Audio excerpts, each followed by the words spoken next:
Hi everyone, I'm Ian Hambleton. I'm one of the co-founders at Ecologi, and today I'm hosting this panel on how your weekly shop can change the world.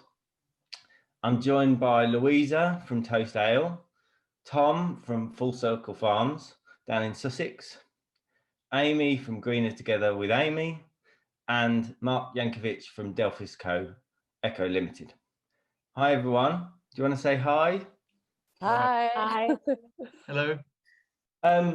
Before we start into going into the meat of the conversation, would you like to briefly introduce yourselves and your companies and what you do, basically? I'll start off with Tom. Hello, everybody. I'm Tom from Full Circle Farms. I started my company about 4 years ago by collecting food waste from restaurants and turning that into compost. I then put that compost onto a field, separated the field into plots, and I rented those plots back to the same chefs in London and Brighton. I grew all their fruit and veg back for them. That's how I started. That's since changed now into more care farms and educating people on where their food comes from and the importance of growing in a regenerative fashion. And I now work with big hotels and landowners on a consultancy basis, and then we build their farms and change their land into more usable spaces for them. Wow, cool. Amy, Hi. tell us about you. So I'm Amy Charuy-Hughes. I have just co-written a book called Your Planet Needs You, which was published on the 29th of October this year. And in line with that, I started my own business called Greener Together with Amy, where I do sell the book and other low waste, low priced, easy sustainable swaps, which people can purchase along with the book to just help kickstart their low waste journey. Awesome. Mark, do you want to tell us a bit about what you do at Delphis? Hi, I'm the founder and CEO. I was a banker for my sins many years ago and woke up one day and went, the world needs more people to care, and thought, what could I do? And I started Delphis Eco. We make eco-friendly cleaning products, and for the last decade we've been doing it for the commercial space, and last Christmas we launched into the retail world with our range, and we're probably the #1 manufacturer of eco-friendly products in the UK. Cool. And lastly, Louisa, with something close to my heart in beer. So tell us about what you do at Toast Ale. Hi, so I co-founded Toast almost 5 years ago. We brew with surplus fresh bread from the bakery industry, taking those heel ends of loaves that are not used to make sandwiches and day-old loaves, and turning that into delicious craft beer. And then all of our profits go to charities that are tackling the systemic causes of food waste. I'm the COO, the Chief Operating Officer, so I have a very broad range, everything from caring for our purpose and making sure that our decisions are aligned with our mission, through to finance, HR, all those traditional functions within a business. Cool. Okay, so today's panel is really about how people watching the It's Time Festival can think about their weekly shop and their buying behaviours and change the world in small doses or in bigger ways.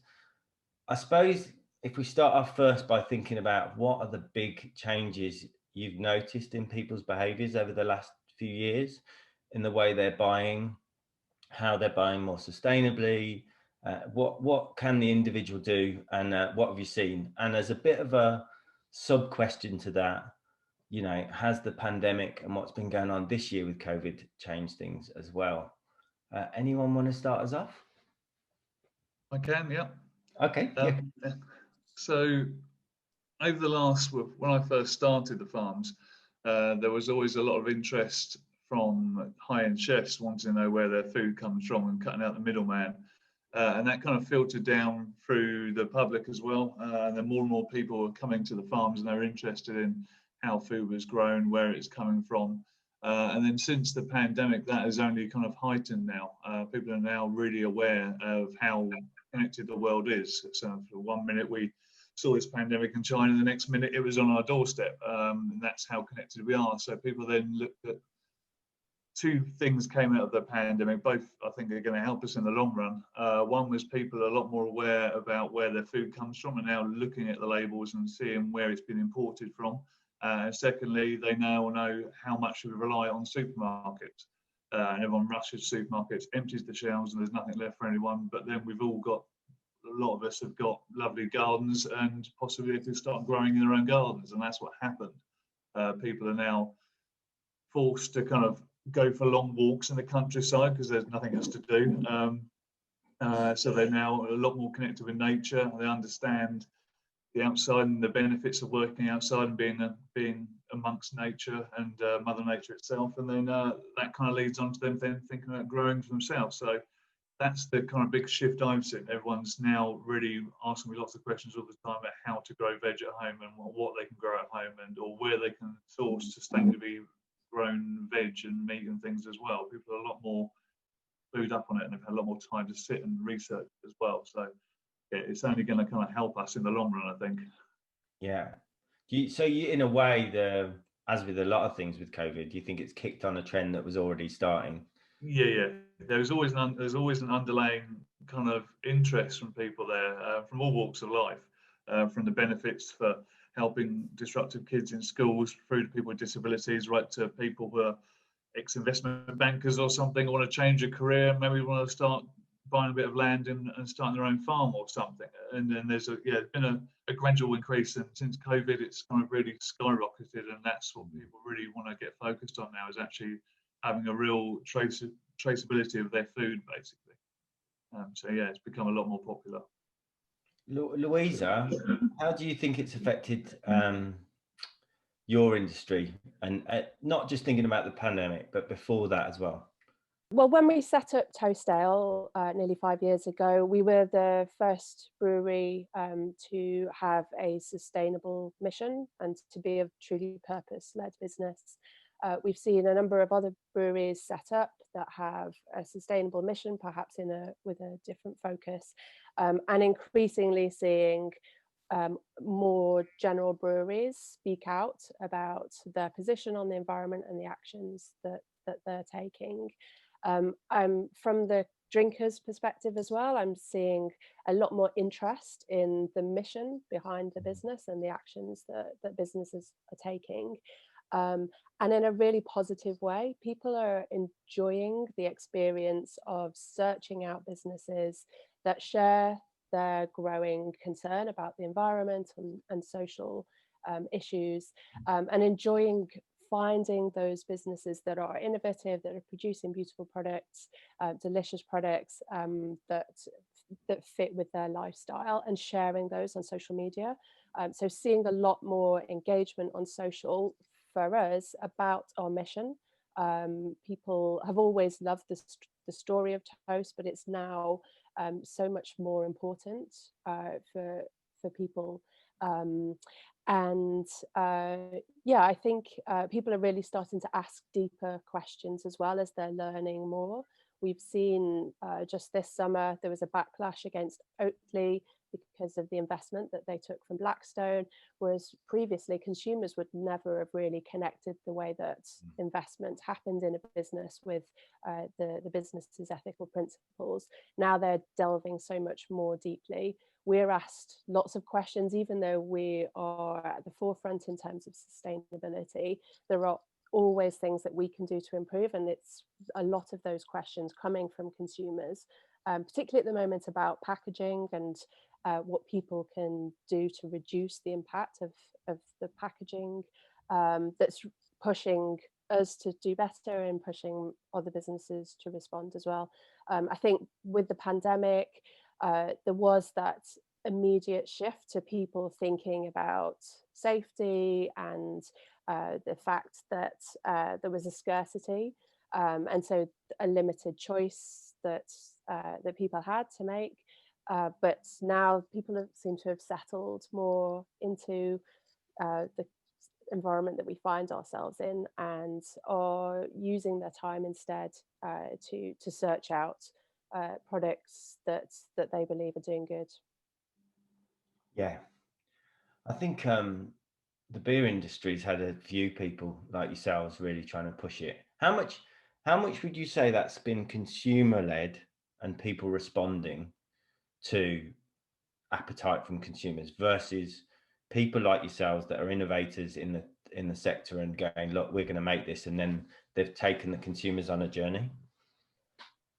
I think it's a little bit of both. I think at the beginning, people were probably not thinking about how sustainable their beer is when they were choosing a beer. It was pretty low down on most people's lists of consideration. But once you find a company that is doing something different, that is a win-win, you can enjoy a great tasting beer and also be doing your bit. It just makes complete sense. And then people start to think about other purchasing decisions that they're making, you know, the way that they invest their money, all of those decisions that we all have control over, and it has that rippling effect. So it's a bit of both, basically. It's people wanting more of it, and then, but also people. Yeah, certainly, and certainly now the demand is there that businesses are responding to. You know, we've seen BrewDog launch a campaign to be the most sustainable brewery that is responding to that demand that's coming from customers. Okay, great. So I moving. think, sorry. I heard of toast as well because my friend, he found it in Waitrose, and because of my push on social media about sustainability, it kind of triggered his awareness. So he posted a post and then wrote to me and was like, oh, you should check out this company, blah, blah, blah.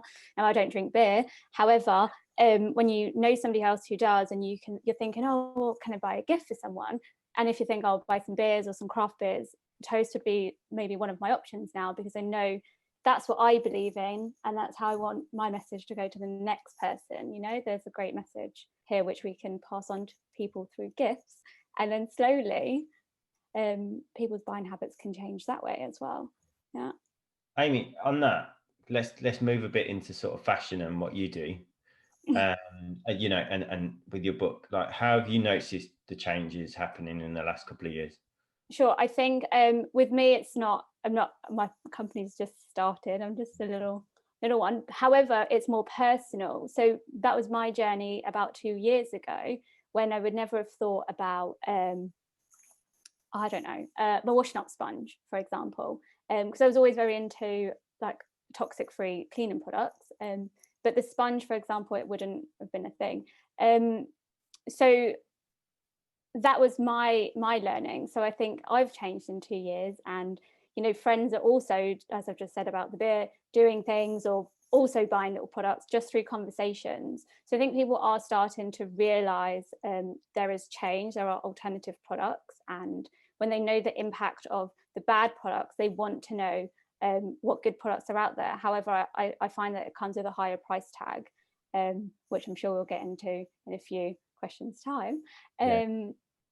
Yeah, and that's the biggest, I think, problem with some people being able to afford it but really wanting to. But yeah, unfortunately. But that's quite common in lots of industries. You know, you look at renewables and how they used to be very unaffordable, and now they are changing, and electric cars and things like that. There's always that early adoption curve that's difficult, and then it becomes more more mainstream, doesn't it? Mark, can you, oh, go on. Sorry, I would just say people come with more competitors come out, so then the pricing has to, and that's what we need to fight for. These unsustainable things get knocked out by all the sustainable ones, and then the prices just get lowered because they have to, and yeah, that's the goal. Yeah, absolutely. Mark, tell us a bit from your world. What have you seen in the last couple of years? I think a slightly more macro view, I think, from me, is the two big pieces that have kind of struck me was, one, Iceland saying they're getting rid of plastic. I mean, that was a dramatic move by an organization that you wouldn't have expected. So you would have thought a Waitrose or somebody like that would do it, but you know, Iceland have led that charge and have done an unbelievable job, and they've done it for, you know, because the founder, shareholder, major owner believes in it deeply, and so does the son. And I think the second thing was last week, or the week before last, was Asda introducing a refill aisle And again, that's a complete shocker where you haven't, again, a demographic that you'd think, okay, people at this point, it's, the leading edge is paying more for sustainability, yet Asda shoppers are going in and are demanding that they have a refill aisle. So we're seeing a demand for a more sustainable lifestyle and a more sustainable living ability across all demographics, which for me is hugely encouraging. I think that's interesting you talk about the Iceland one, because that shows the role of founders and owners in this sort of fight, doesn't it really? Because I would imagine, without generalizing, that if they'd have not pushed on with the whole Iceland free plastics thing, that would be something that their consumers had not wanted straight away. And I think that does show that balance of whether it's consumer led versus, people in senior roles at businesses saying we just need to do this.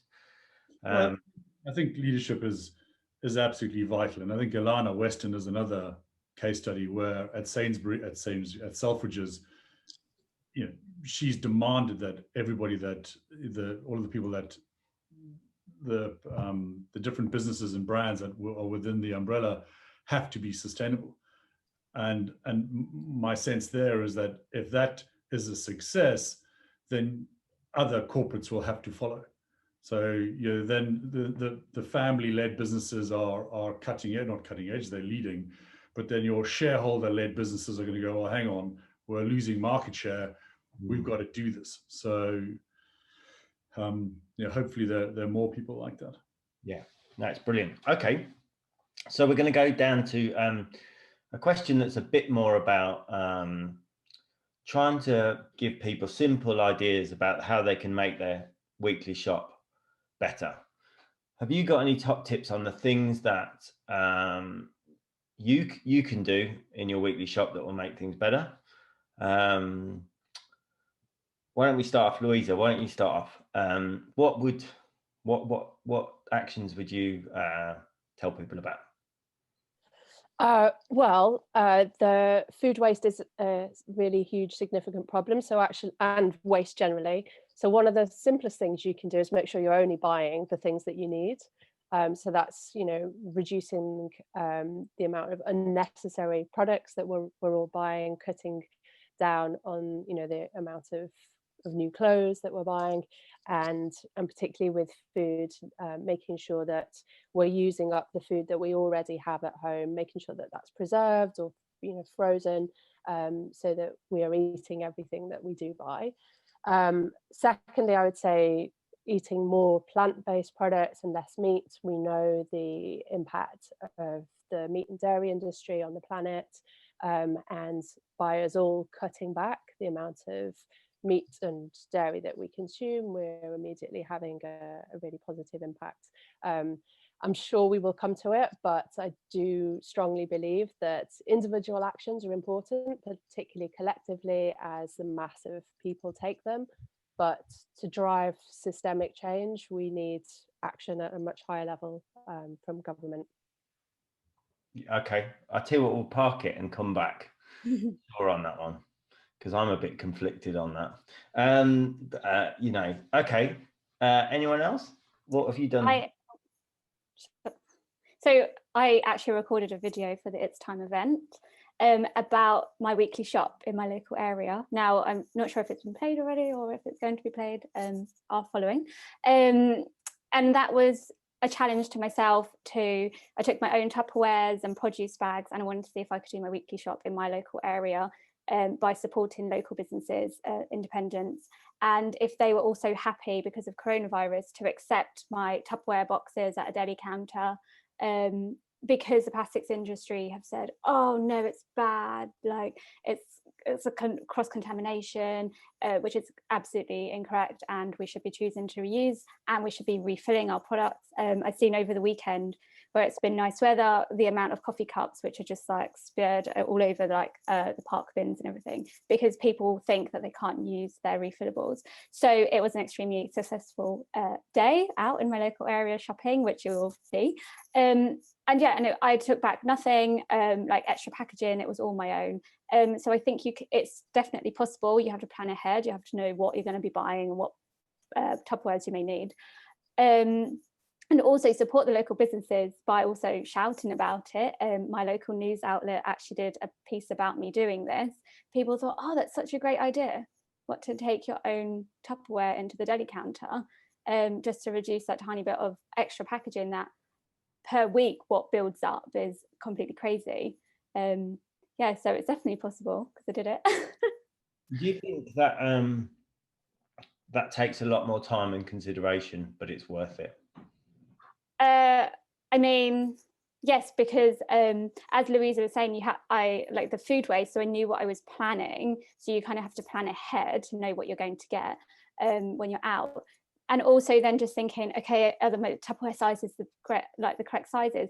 But when we were talking about the refill shops as well, so previously I used to work in a refill shop. And it's doable. You get used to the idea and you start to like label up your Tupperwares as this is for this and this is for this. So when you run out, you've got the backup, you know what you need, you know your size. It takes time. It's a way of getting used to it, but because we're so used to just going to the supermarket and saying, oh great, like I buy this and I buy that, but it's the change that we like, just little changes that we need to make, and it will just come naturally in the future. Yeah, I agree. I mean, but I see things from a slightly different angle, because I'm a father. I have 2 little boys and my wife, and we both work. We're both busy. So I did a bit of an experiment to see if we could buy everything organic, fully organic, and we did, and it cost me an absolute fortune, £360 a month to feed my little family, and it didn't even last a month. One of the things I talk about when I do tours on the farm is about trying to change our shopping habits. But I fully appreciate not everyone can afford to go fully organic. It'd be lovely if we could, but we just literally can't afford that. And also have the time to get the Tupperware ready and things. It's a great idea, but sometimes in reality, we're all rushing around like mad, trying to pay the mortgage, trying to get the kids in the car and whatnot. And then when you come home, all you want to do is sit on the sofa and then open the laptop and start work again. So in an ideal world, that's what we would love, but unfortunately, we don't live in that ideal world. So what I suggest to people is just look at what your shopping list is. Look what you're always buying on that shopping list. Maybe if it's potatoes, or you're always buying carrots or something like that, buy those couple of things organic, or even better from a local farm or farm shop, and then only ever buy free range organic meats. Basically, we do need to eat a lot less meat, and if you buy fully free range organic grass-fed beef, the best meat you can buy, you really won't be able to afford to buy lots of meat, because it's so much more expensive, and it's more expensive for a reason. There's a lot more goes into it to produce that product. But then I also have people saying, well, it's just too expensive. I was like, well, yes, it is more expensive, but then you can't stand there and argue with me about how cruel it is to have animals on the farm if you're going to buy cheap meat all the time. People have to be aware, if you buy cheap, it's cheap for a reason. There's a cheap process at the beginning to create that cheap product. So you have to take a look at yourself really, and kind of look at what your morals are. Look at if you can be happy with what you brought and knowing where it's come from. But if you watch these programs on TV and see these ill-treated animals, and someone talks to you about what chemicals are going on to different veg and things, that will change your mind. You will then think, well, actually, yeah, if I spend a little bit more money on something, on a better product, I know it's come from a better place and not been messed around with. When I talk to people about the use of glyphosates and herbicides and pesticides on their products and different things they're eating, put into their body, they soon kind of wake up to it. And at the beginning of the tour, I have vegetarians and vegans. At the end of the tour, most of those are now thinking, stop doing that, because they're doing it for a environmental reason to start with. But when I talk about where they're buying their veg from, if they're buying cheap veg from a supermarket, don't be surprised if it's come from Peru, Spain, Mexico, places where they're using chemicals on that veg that we banned in Europe about 15 years ago. And that has a more detrimental effect to those environments and eventually our environment if they're buying cheap products. So it's just kind of making people aware. I mean, the government needs to do a bit more about making people aware. But we're not really going to get the government to ever do that. They're never going to admit that maybe using glyphosate in a commercial farming practice is bad, even though everyone now knows it's really bad and it causes cancer and all sorts. These big companies have a lot of power. So the only way we can actually start to change things, I think, is going in the back door.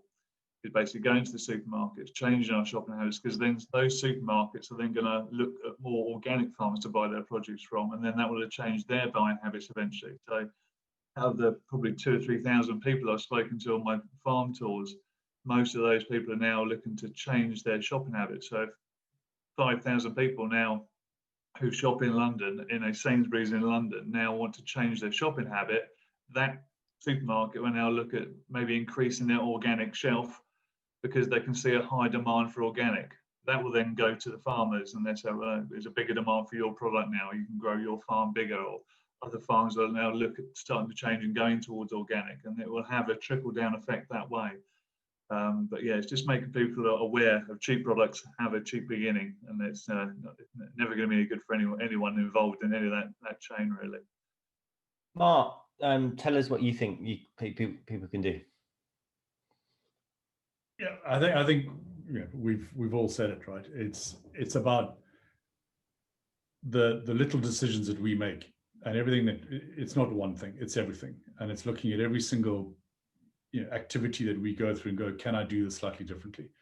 And can I look at, and I don't believe it belongs, this isn't somebody's responsibility, this is our individual responsibilities. And if we can make a little change somewhere, with Amy doing her Tupperwares, and that goes from one person to, 1 million people, it makes a massive, massive, massive difference. And the reality about, we have to cut our carbon by 50% almost immediately. This is not about us being, and we're incredibly privileged being in cities. Everything is on tap. We can do whatever we want, whenever we want, because it's right there. We have to physically change our daily activities if we want to cut carbon. And we don't have a choice. So I'm delighted, Amy, you managed to go around your local community and hand them your Tupperwares, and they were happy to do so. And that just means that you tell somebody else and they go and do that, and then the shops save money, and we're saving carbon, and that's the big prize. I think that's a nice segue into the next question, or item I wanted to talk about, which is about that whole idea about individuals versus governments, and voting with your dollar and all that stuff. Our belief at Ecologi is that we can't wait for governments to lead. They seem to not be leaders anymore in this area, and we need individuals to step up first, and do their bit, and then create that wave that makes politicians follow, because they seem a lot better these days at following than leading. But is that unfair? Do you think that's incorrect? How much could we have a system where governments really change things versus leading from individuals? Governments aren't leaders. Governments are regulators, and we need to that. For some reason, everybody thinks, oh, the government needs to tell me what to do. Governments never do. They regulate. When industry changes or society moves, they then come behind and they put some kind of structure around it. And that's exactly who they are and how they operate. And we kind of sit and stare into the sky thinking that they're going to tell us what to do. They're not. And it's business that is going to be the disruptor. And it's going to be clear thinkers that you've got that you've got through this week, where you're going to have genuine disruption, that the government is going to sit and listen and go, hang on, okay, we now need to regulate and or put some shape around this. So 100%, this is not a government thing. This is for us to take and lead, and for them, and then for us to try and encourage them to regulate. One of the points that I think is so important for a big congratulations to Ecologi for putting this together. In my banking days, every single banker knew every single banker. Every single lawyer knows every single lawyer. Every single professional individual knows everybody across the industry, which means that their ability to affect change instantly or communicate across the party happen very, very easily. So it wasn't quite lobbying, but if they needed to get people together and move quickly, they can. From a sustainability perspective, we still don't know each other. We're still very disparate in who's doing what and how are we doing it. And can Louise get 10 breweries together and go, guys, we really need to change something, and go to government and flex it? And that's where sustainability isn't there yet, and we haven't got the groups together yet to be able to go and get what government, or just make government legislate and put the policies around sustainability yet. And that's what you guys are doing with this. What I've noticed is anytime you look to be making a difference, or in business making some money, there's always an investor wants to come along and supposedly help you and push on and grow more, and it's all great, and we're putting the money behind you. At the end of the day, all they're there to do is rip you off. There are very few people out there who actually have the morals to do this properly. And what I've learned twice now with different investors, that they just want to greenwash it, basically. They want to use my name to be seeing them doing the right thing, and then they, in the background, it's changing, going back to an old model because that was how they can make a lot more money. This shouldn't be about a money-making thing. This should be about the bigger picture, us actually trying to save the planet we're living on. Like I say, I'm a father, I've got 2 little boys, and when I listen to David Attenborough on the TV saying that in his lifetime it's in the demise of the planet and everything else. This is the man that I grew up listening to as a child, and now all of a sudden he's there at 93 telling me, look, it's gone wrong. And we keep talking about it going wrong. We've got to change, we've got to change. Nothing is at the moment. We're doing lots of little things that just tick a box. This isn't about ticking boxes anymore. This is about actually making a proper change and doing it now. It's so we got to reduce this 50% of our carbon that's already in the atmosphere. We're already doing things to bring that down with electric cars, but again, electric cars are still powered by massive power stations. So at some point we've got to change. And but I guess I'm asking individuals or governments. It's always individuals. Always individuals. Or it has to start with all these people here and all these people on these different panels. These are all individuals who are going to make a change, but that change needs to now be put out on a bigger platform such as this, so people now understand about cleaning products, about beer. You can still have amazing beer and fermented through bread and things. You can listen to Amy about fashion and not throwing away clothes all the time, not buying cheap rubbish from Primark and thinking it's okay for that month. It's fashionable. It's made by kids in some factory somewhere. You have to have some morals to all of it. It's with all these different people here together, I'm sure that there can be a change. And once this gets out and more people can watch this, then people can actually understand that now we are in the proverbial at the moment, and we need to make a change.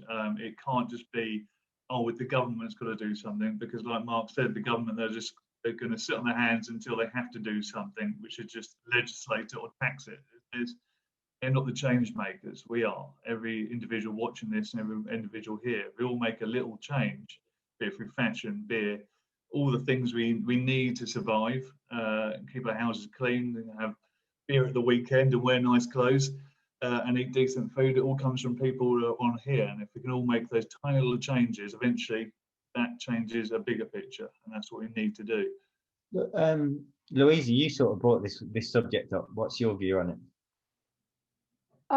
So I agree that individuals are really important. We've got to think about what we mean as the individuals.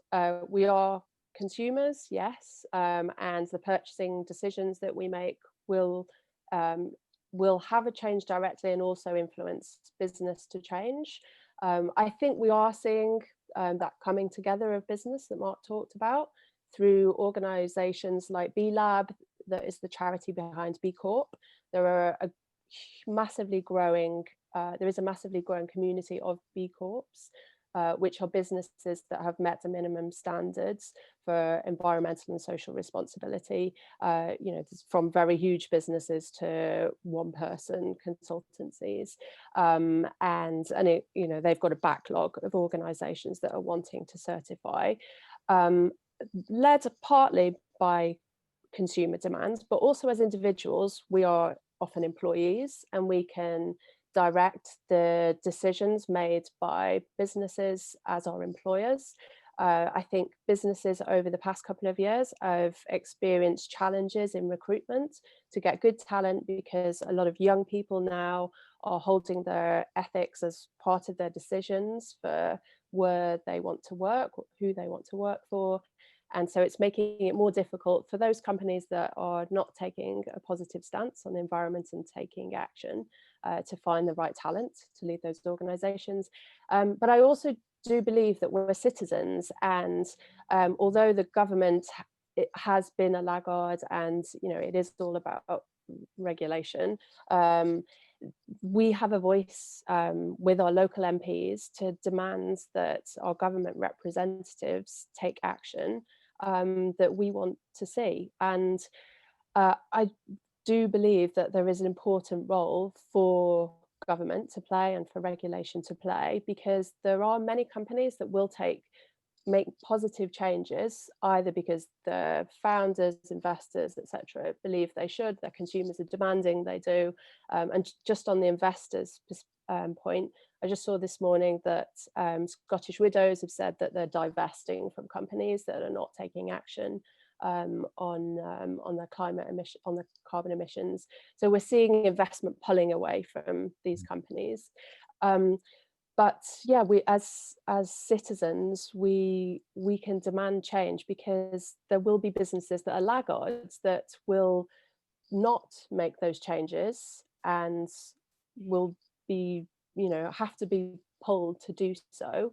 And so regulation is about bringing those businesses up to a minimum standard that makes it easier for sustainable businesses to compete, because a lot of these big laggards are businesses that have a huge amount of resource. They already have a huge customer base.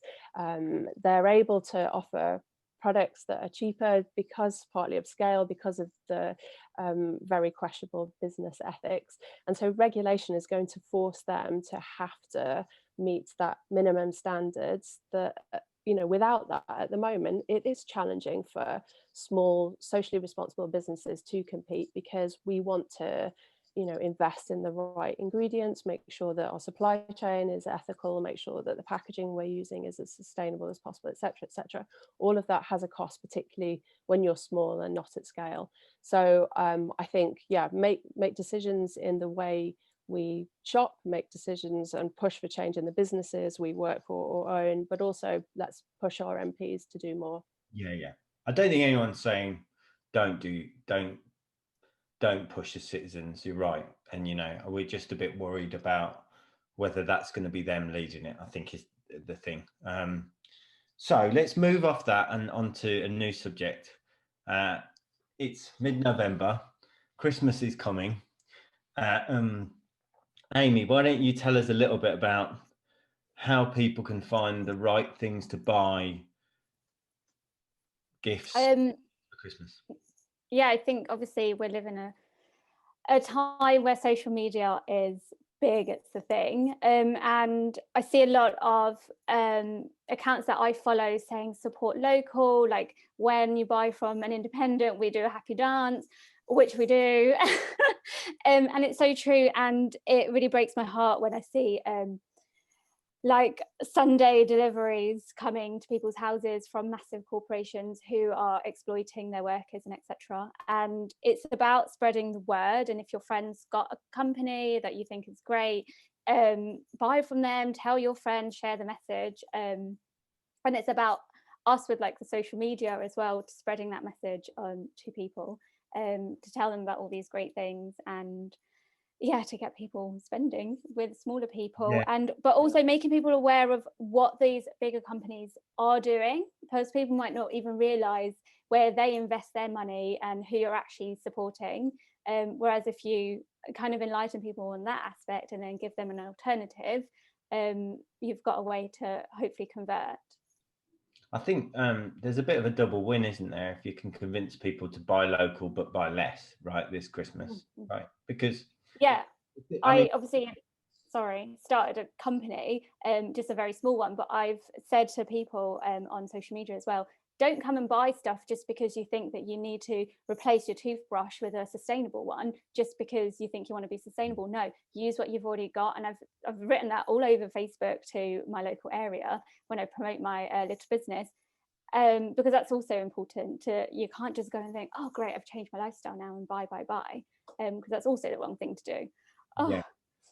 But I think also, like, getting over at Christmas thinking that you're being generous if you give lots as opposed to giving less, better stuff and having to give experiences. Yeah, exactly. Yeah, with the story behind it as well. I mean, if you can give someone a product and it's not just a thing, it actually has a story and a belief behind it. It's kind of more, it's more important, and it's nicer basically.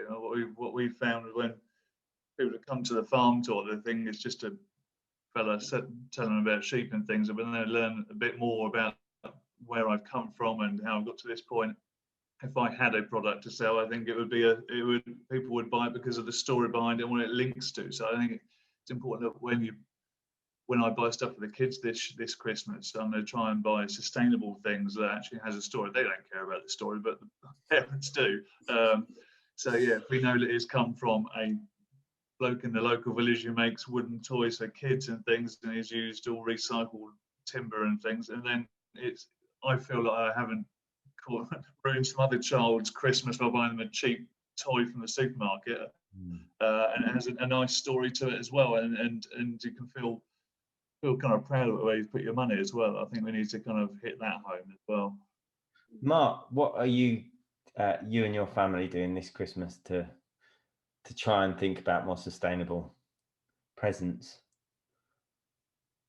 Yeah, I mean, I think I agree with everybody. I am many years ago living in a flat. I had a plastic Christmas tree, and I've never thrown it away. And for the last few years in a slightly bigger house, obviously you go and support the local guy who's got the local Christmas tree and all that kind of stuff. And for the last few years I've been saying, why don't we just use the old Christmas tree that we bought 10 years ago? Because you know what, it looks fine. And this year I think I've succeeded.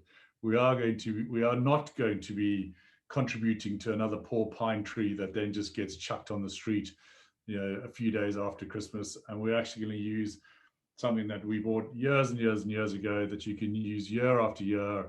And those are the little things that we can do to stop wasting and being a consumer culture. Louisa, that's pretty good. I like that. We've got an old tree as well, and it is.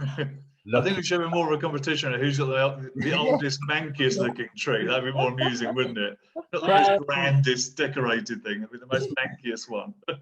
Yeah, exactly. Louisa, what about you? Yeah, well, we've actually rented a Christmas tree this year. It's a company called London Christmas Tree Rentals. They bring it in a pot. It lives in our house for the Christmas period. Then they take it and replant it, and then yeah, so that was one of the fun things that I found last year. It went really well, and we've signed up to that again. But yeah, for gifts, yeah, like everyone said, it's kind of not buying things just because you feel like you have to give something. So I have also got 2 children, and I think about even the teacher gifts that people give at the end of the year. And yeah, I think, the teachers actually value more a little note that's written by a 5-year-old than a new mug. My wife's a primary school teacher, definitely. That and wine. yeah. But yeah, and then there are, you can support a social enterprise. I agree, support local social enterprises. SE UK has a annual gift guide, and social enterprises are businesses that reinvest at least half of their profits in social causes, usually going to a charity. So you can give to a charity with the gift that you buy by doing that as well.